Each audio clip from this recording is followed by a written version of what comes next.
새벽빛 묵상 시편 1편 1절에서 6절. 나무는 자기 그림자를 키우지 않는다. 나무는 뿌리를 키운다. 마릴린 로빈슨이 말했습니다. 시편의 제일 처음은 복 있는 사람이 어떠한 뿌리부터 내리는지를 말씀합니다. 복 있는 사람들은 죄인들의 길에 뿌리 내리지 않습니다. 복 있는 사람은 악인들의 꾀를 따라 걷지 않고요. 죄인들의 길에 서지도 않고요. 오만한 자들의 자리에 앉지도 않습니다. 그러나 아무 생각 없이 따라 걷다 보면은 결국에는 그들의 자리에 앉아 있고 죄의 뿌리를 내리고 있는 자신을 보게 됩니다. 오늘날 악인들의 꾀는 범죄의 유혹 같은 것만을 얘기하는 게 아닙니다. 성공 신화나 유행이나 트렌드에 편승하고 자기 욕망에 충실하게 소비하고 살아가라고 부추기는 알고리즘의 조언일 수도 있습니다. 어떻게 보면 그것들은 우리를 끊임없이 가르치려 듭니다. 무엇을 추구해야 하는지, 무엇을 사야 하는지, 누구를 두려워하고 누구를 사랑해야 하는지를 끊임없이 가르칩니다. 그래서 feed라는 말처럼 우리 영혼의 먹잇감을 계속해서 던지고 있습니다. 죄인도 의인도 하루아침에 되는 게 아닙니다. 내가 즐기고 즐거워하는 것이 곧 내가 돼버립니다. 복 있는 사람은 오직 여호와의 율법을 즐거워하여 그의 율법을 주야로 묵상합니다. 율법을 가리키는 히브리어 토라는요, 단순히 법만을 의미하는 것이 아니라 교훈과 가르침과 인도하심을 뜻합니다. 시편 전체가 찬양이고 또 기도이기도 하지만 그 전에 시편 전체가 가르침이다, 인도하심이다 라는 사실을 잊어서는 안 됩니다. 사람은 자기가 제일 좋아하는 것을, 즐거워하는 것을 가장 많이 생각합니다. 다 알고 오묘한 그 말씀이라는 찬양처럼 묵상은 의무감이 아니라 기쁨으로 하는 겁니다.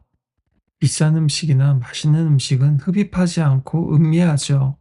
그래서 말씀을 먹는다, 또 음미한다 라고 할 수 있겠고요. 뇌새김이라는 표현이 요즘 있듯이 하나님 말씀을 우리 뇌에, 또 우리 마음에, 우리 삶에 새기는 것입니다. 또 감정적으로 늘 기쁘다라는 뜻이 아니라요. 하나님 말씀이 나를 빚어가도록 기꺼이 내 자신을 드린다는 뜻입니다. 맛있으니까 자꾸 찾게 되고, 재밌으니까 또 자꾸 하게 되고, 사랑하니까 자꾸 보고 싶어지는 것. 그것이 바로 복 있는 사람들이 하나님의 말씀을 찾는 이유입니다. 그래서 아침이나 저녁에 성경을 읽는 시간뿐만이 아니라 주야로, 즉 우리의 삶 가운데 일어나는 모든 일들 가운데서 하나님의 뜻이 무엇일까 생각하는 겁니다. 그런 사람은 마치 시냇가에 심은 나무처럼 철을 따라서 열매를 맺고 그 잎사귀가 마르지 아니할 거라고 합니다. 복 있는 사람은요, 스스로 좋은 물가를 찾아낸 사람이 아니라 하나님께서 생명의 물가에 심어 두신 사람입니다. 팔레스타인의 그 건조한 환경을 생각해 보면요, 생존과 결실을 위해서는 이런 지속적인 물 공급의 자리에 있어야 하는 겁니다.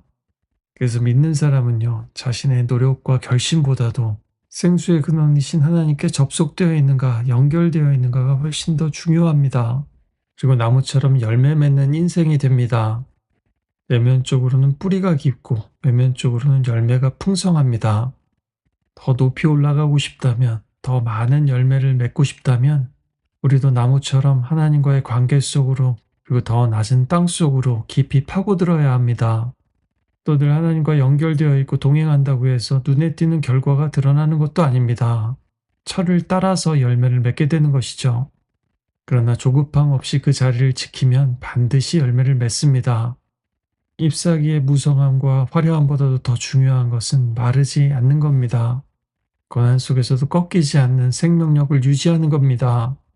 그래서 여기서 형통도 요셉의 형통에 대해서 말씀드렸듯이 내가 원하는 대로 다 되고 성공하고 무조건 부자 된다라는 뜻이 아니라요, 각 사람을 향한 하나님의 뜻과 계획이 반드시 이루어진다는 뜻입니다.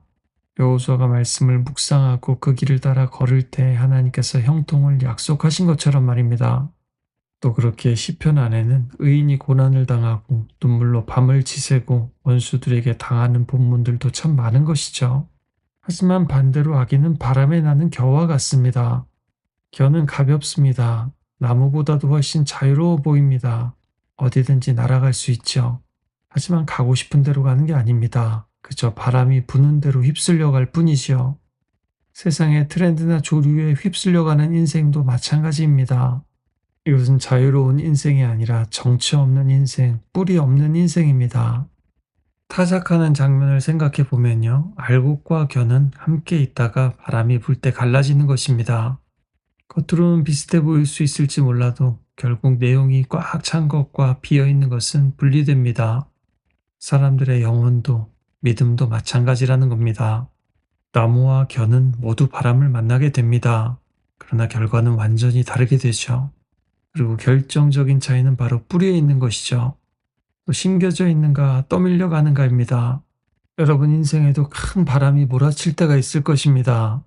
그럴 때 우리는 바람을 보고 두려워할 것이 아니라 내가 뿌리가 있는 나무인지 겨인지 또 뿌리가 있다면 얼마나 깊게 내렸는지를 점검하는 시간이 되어야만 합니다.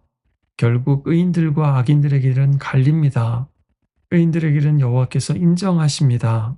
그래서 인정하다라는 것은요, 하나님께서 아시고 사랑하시고 지키시고 돌보신다라는 뜻입니다.